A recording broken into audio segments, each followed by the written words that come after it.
We'll get into Spiritism. They have some things in common. And then we'll talk a little bit about the worldview. What they call the worldview triangle, I like to call it the worldview iceberg. So just to review Pantheism, there is no personal God in Pantheism. There is, and that's what it reflects at the top there, God in all caps, Yahweh. There is no God of the Bible. God is in everything, and everything is God, which is why you see God, God, God, God, God everywhere. Yes. Can I grab my right foot? You might want it. Yes. So the book says that God is in everything and in everyone, and that is what some pantheists believe, that God is collectively we are all part of God. But more often, I believe pantheists believe that it is that God is everything and everyone. That we are all collectively God, and everything is all collectively God. And they tend to believe that this idea that we are individuals is an illusion. So I look out, and I see Quentin, and I see Carter, and I see Elijah, and Claire, and Gracie, and I perceive them as being separate from me and separate from one another. And a pantheist would say that is an illusion. The reality is that we are all one. And it just appears that we are individuals. And so that is the kind of the foundation of pantheism. Now, I believe we went through all of this. Did we talk about the 5 life questions? Did we get all of those answered? Okay. So then the last thing I was going to talk about with you guys is kind of pantheism in action. Like let's take a pantheistic religion and see what they believe to kind of give you this macro view of pantheism. So we're going to talk about Buddhism. In Buddhism, there's this theology called the Four Noble Truths. Did I get through any of this? Okay, good. And so the first one is the truth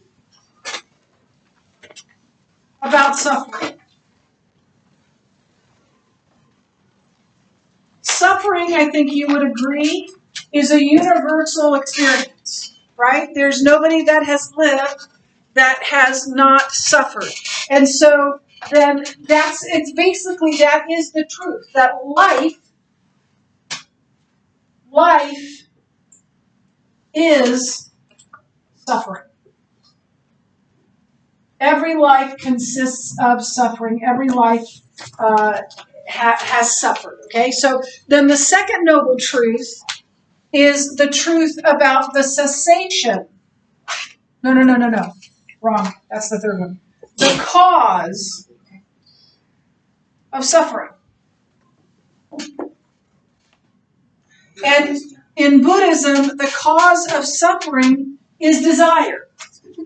We suffer because we desire. So I am suffering with 2 knees that hurt pretty much all the time, and sometimes excruciatingly so. And the cause of my suffering is not the pain. The cause of my suffering is my desire to not feel pain. If I didn't desire to not feel pain, I wouldn't be suffering. Yeah, I know. It doesn't make sense. But honestly, and I didn't get this far in the last class, if we could end all desire, would this be true? Could this be true if we got rid of all desire? Yeah. Oh. It could, yeah.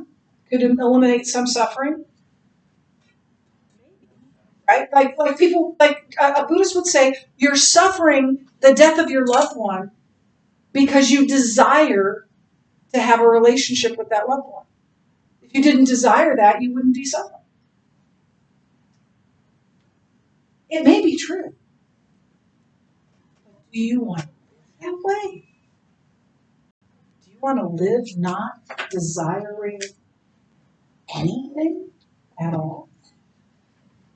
And I'm not sure anyone has ever lived that way. In fact, I think I've told you this.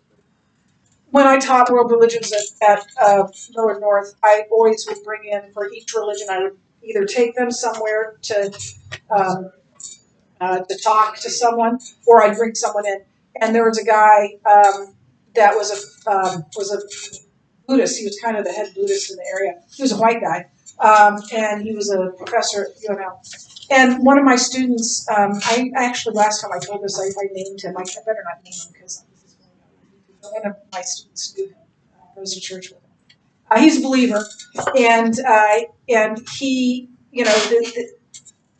the professor was talking about this, got through the whole thing, and he said, "So, are you there? Have you made it to nirvana? Are you perfect?" And his answer was this: "No, I haven't. And when I really get in trouble, I still pray to Jesus." Well, Jesus is your backup plan. You need a backup plan. Maybe Jesus ought to be your first plan, right? And so this if you can get rid of desire, you can get rid of suffering. So suffering is the cause of desire. Suffering is the cause of desire. Sorry, I got ahead of myself. Suffering is the cause of desire. And the truth about the cessation of suffering, ending it, is to, no, I was right. Sorry. I'm sorry. My brain's just not firing on all cylinders. Is to end desire. You don't desire anything, you don't suffer. And then the fourth truth is the fourth noble truth is the path to nirvana, the truth about the path to nirvana. So the nirvana is like complete enlightenment. You get to nirvana when you are completely enlightened, and life is about getting closer and closer and closer to nirvana. You die and you reincarnate and you get closer, and you die and you reincarnate and you get closer, and eventually you reach nirvana, which is complete enlightenment. And when that happens, you cease being reincarnated and you go poof into the ultimate reality, which Buddhists call Brahman. So you no longer go through this cycle of life and death and rebirth because you're completely enlightened, but you also cease to exist because there is no such thing as a personal God and a life as Christianity or Judaism would call it after death. And so those are the Four Noble Truths. Now, the path to nirvana is the eightfold path. And it's you do these things and you will reach, if you do these things and you do them perfectly, you will reach nirvana. And so the eightfold path is this: right understanding, right intention, right speech, right action, right livelihood, right effort, right mindfulness, and right concentration. That last one has to do with meditating. So if you do all those things, you go to nirvana. Really interesting. We've got this pantheistic religion, and in the end, you're saved by works. Every religion on the planet, except for Christianity, says you're saved by works. Every one of them. Christianity is the only one that says you can't do it. There's no work you can do to save yourself. It's one of the reasons why I believe Christianity, because it begins with a truth. You can't do it. And every other religion says, do this, do this, do this, don't do this, do this, do this, and you'll reach perfection, whatever that is for that religion. So everything else, every other religion, including these religions that don't believe in a personal God, are based on works. As is Spiritism, which is what we'll get to next. I'm not going to play the clips, partly because I always forget to turn off the thing, and then I have to pay for it. Okay, so Spiritism does not believe in a personal God either, but certainly believes in gods, believes in spirits. They're everywhere. Sort of demigods and spirits are everywhere in Spiritism. So they reject the God of the Bible, but they certainly believe in the spirit world. Do you remember when we were talking about, not pantheism, humanism, naturalism, and I told you it was the opposite of spiritism? Humanism, naturalism says there's nothing supernatural. Spiritism says it's all supernatural. Everything is supernatural. And the spirit world is the reason for everything that happens in life. And Spiritism is all about making the spirits happy. When you make the spirits happy, good things happen. When you make the spirits sad, bad or mad, bad things happen. And so you're trying to figure out constantly what these capricious spirits, what makes them happy, and do that. And so the focus in the spirit world is the good and bad spirits. Some do believe in some sort of intelligent force that they call God, but it isn't a personal God. It's an it. It's not a he. It's an it. And it's not the same as the God of the Bible. And all of life is interpreted through a spiritual lens. All of it is spiritual because the spirits control everything. And there's this idea of cause and effect. What I do either makes the spirits happy or it ticks them off, and then that's going to determine what happens to me. And then in Spiritism, there's something of a mediary, not a pastor, not an imam, not a rabbi, but maybe a shaman or a medium. The name might differ from one practice to another, but that is someone who can help you contact the spirit world and get messages from them so that you can know better how to please them. Brings you into communication with them. And then what's good and what's bad is determined by what makes them happy, what makes the spirits happy, or doesn't. Yes? Catholicism be the mixture of Christianity and Spiritism? Because they believe in similar things. I'm not going to go there. I think that there's a difference even within each of those entities. In the Catholic tradition, there are people that believe different things. In the Spiritist, there are people that believe. I'm not going to go there, especially because I have Catholic brothers and sisters in Christ. So I'm not going to go there. Yeah, moral values are determined on what honors or irritates them.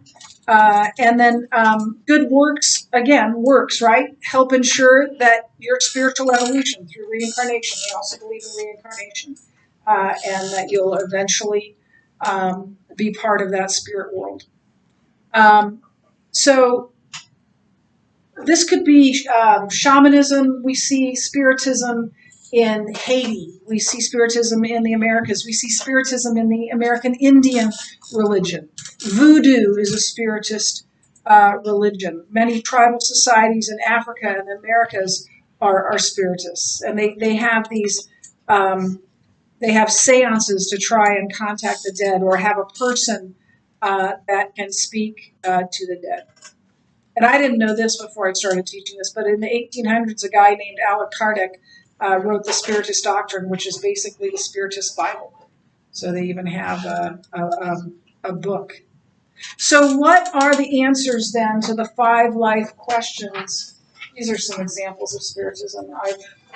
I've never read or seen Harry Potter, don't really care. But any of you who have, I hope you have, know that there's spirits all over there. And then this is about witches. It was a TV show called Charmed. This was a children's cartoon on witches, and apparently McDonald's briefly had a Happy Meal with a toy for them. And then this is an adult anime. I don't even know how those two words go together, but it's some sort of anime about witches and spirits. And then this guy, and we'll talk more about this in a little bit. His name is John Edwards, and he purports to speak to the dead. He can contact your dead relatives and give you messages from them. Yes. Yes. Well.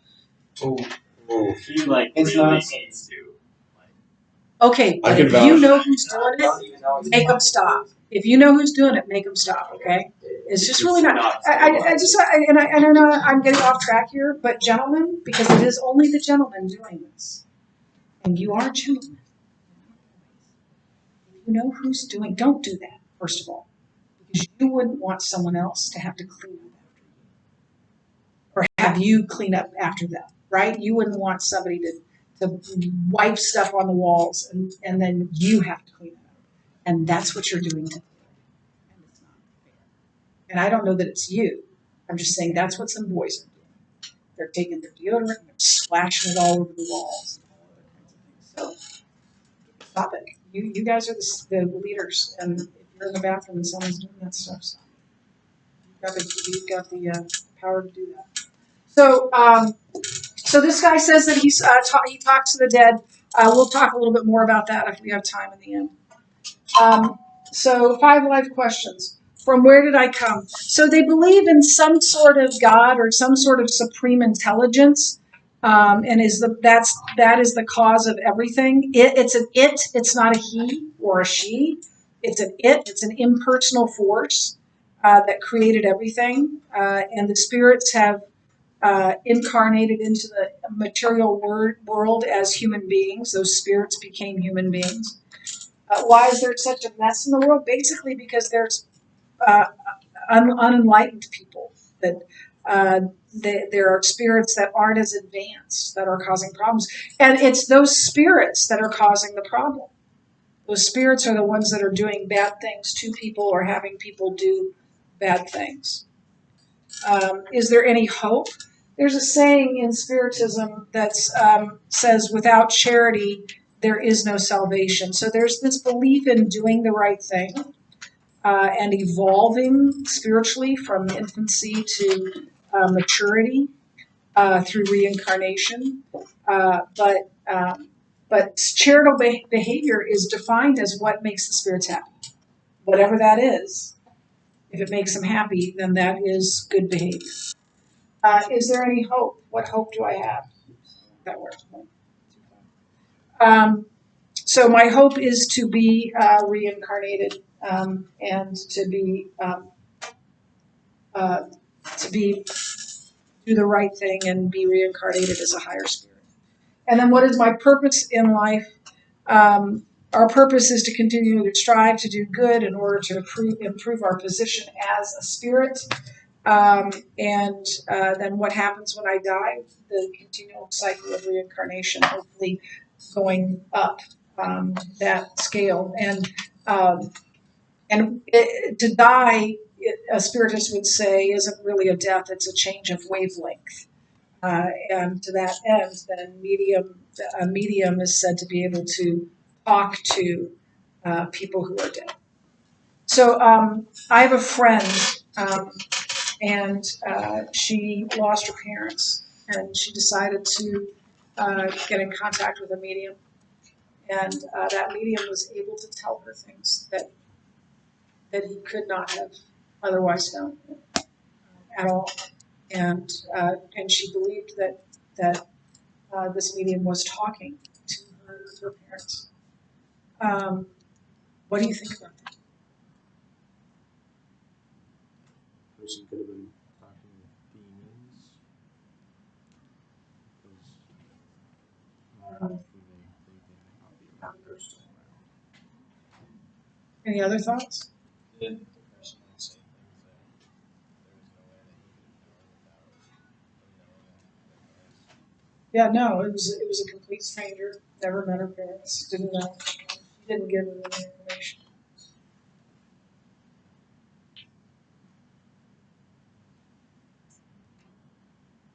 Now I think some of them are just, bad people that are making stuff up.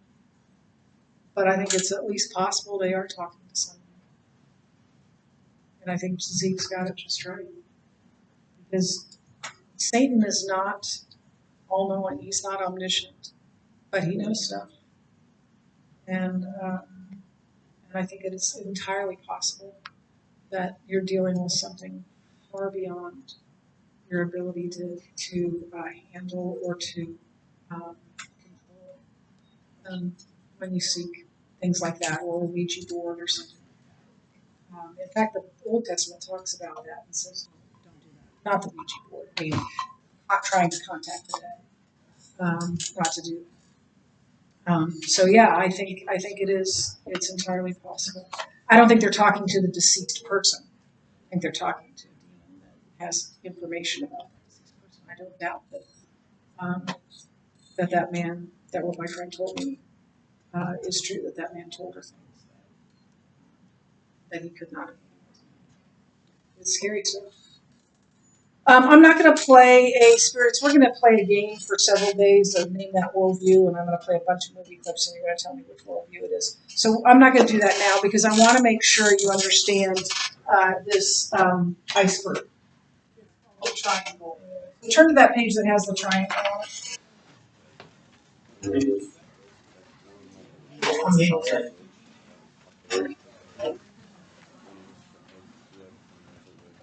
What did you know say? Heaven mind. How would you? Are you?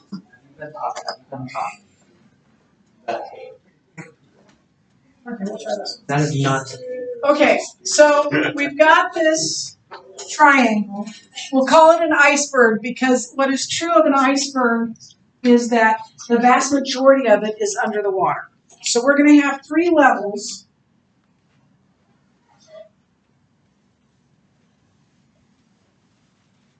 Yeah.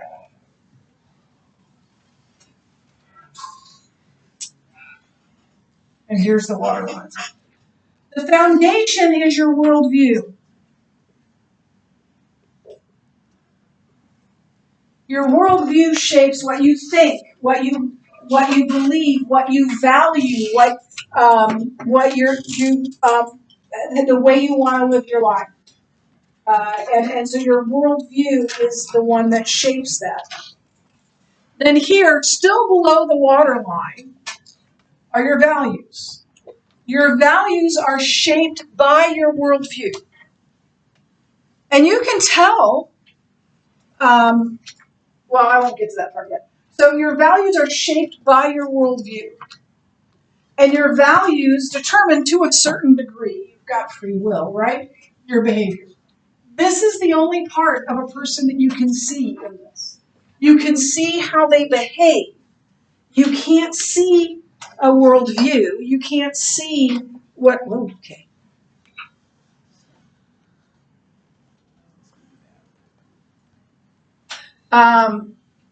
So you can't see a person's values, but you can tell what a person values based on their behavior.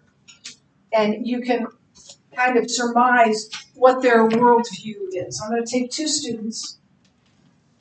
Don't worry. Fictitious. Completely fictitious. I'm not thinking about any one student. Let's name them 2 names that we don't have here. I don't know. Murgatroyd. I don't believe we've ever had a Murgatroyd, right? Okay. Albert. And Albert? Albert. Okay.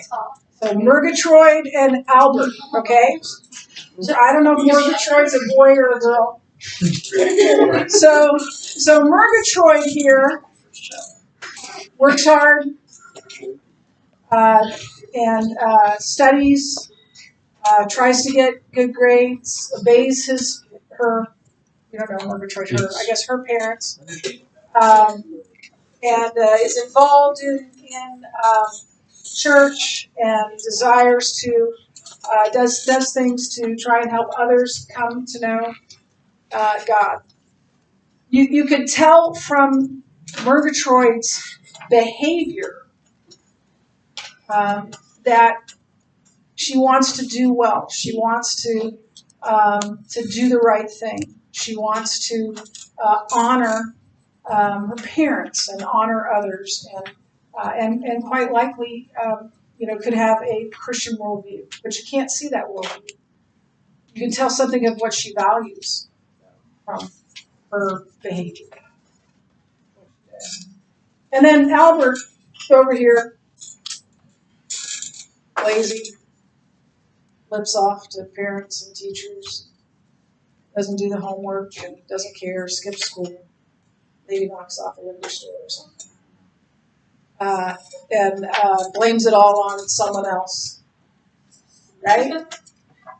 So you can see something of Albert's values or from his behavior. Doesn't care about getting good grades. Doesn't really honor his parents or his teachers. So you can see something of the values through the behaviors, but the values aren't seen, and the worldview is not seen. The only thing that is seen is your behavior, and that's and my behavior.